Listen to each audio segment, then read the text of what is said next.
Hello प्यारे दोस्तों, इस नए वीडियो में आपका स्वागत है। हम लोग देखेंगे एंशिएंट हिस्ट्री के महत्वपूर्ण प्रश्नों को। और ये दूसरा वीडियो है, इसके पहले एक वीडियो आ चुका है, आपने नहीं देखा देख लीजिए।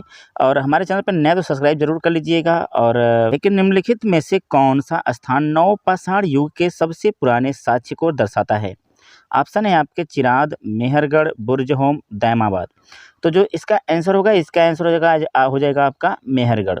ठीक है, इससे संबंधित कुछ पॉइंट्स को हम लोग देख लेते हैं। मेहरगढ़ में नवपाषाण युग के सबसे पुराने साक्ष्य मौजूद हैं।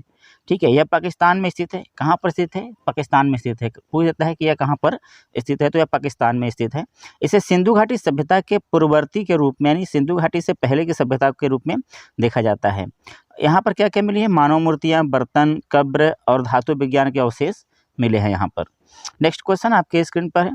निम्नलिखित में से कौन विक्रमादित्य के दरबार में नवरत्न का हिस्सा नहीं था?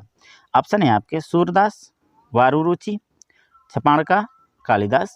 तो जो इसका आंसर है प्यारे दोस्तों सूरदास। इससे संबंधित कुछ पॉइंट देख लेते हैं। जो नवरत्न थे विक्रमादित्य के दरबार में कौन कौन थे? अमर सिम्हा थे, जो संस्कृत के साहित्यकार और एक कवि थे। धन्वंतरी प्रसिद्ध चिकित्सक थे। हरिशेण थे, जो कवि थे और लेखक थे। कालिदास प्रसिद्ध कवि नाटककार थे। और जो छपाणका है वो है ज्योतिष और शंकु वास्तुकार थे। बारामिहिर खगोल शास्त्री थे। वारुचि व्याकरणिक संस्कृत विद्वान थे। और बेताल भट्ट जादूगर थे। ठीक है, नेक्स्ट क्वेश्चन देखते हैं। अगला क्वेश्चन है कि सिंधु घाटी सभ्यता का निम्नलिखित में से कौन सा स्थल लूनी नदी के तट पर स्थित है? ऑप्शन है आपके मोहनजोदड़ो, हड़प्पा, धौलावीरा, लोथल। तो जो इसका आंसर है आपका धौलावीरा। इससे पॉइंट देख लेते हैं, कुछ इंपॉर्टेंट पॉइंट। धौलावीरा कहाँ स्थित है? लूनी नदी के तट पर स्थित है। अभी ये क्वेश्चन का आंसर था। और धौलावीरा शहर 3 भागों में विभाजित था। कितने भागों में? 3 भागों में। लोथल भोगवा नदी किनारे स्थित है। और मोहनजोदड़ो सिंधु नदी के तट पर स्थित है। और हड़प्पा कहाँ है? रावी नदी के तट पर।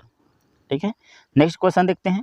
क्वेश्चन है कि निम्नलिखित में से कौन सा एक राजशाही राज्य नहीं है जो भारत में 7वीं और 6वीं शताब्दी ईसा पूर्व में मौजूद था? ऑप्शन है आपके कोसल, अवंती, वैशाली, मगध। तो जिसका आंसर है आपका वैशाली। ठीक है, वैशाली किसकी राजधानी थी? वज्जी की राजधानी थी, जो कि एक गणतंत्र राज्य था। राजशाही राज्य कौन होते हैं?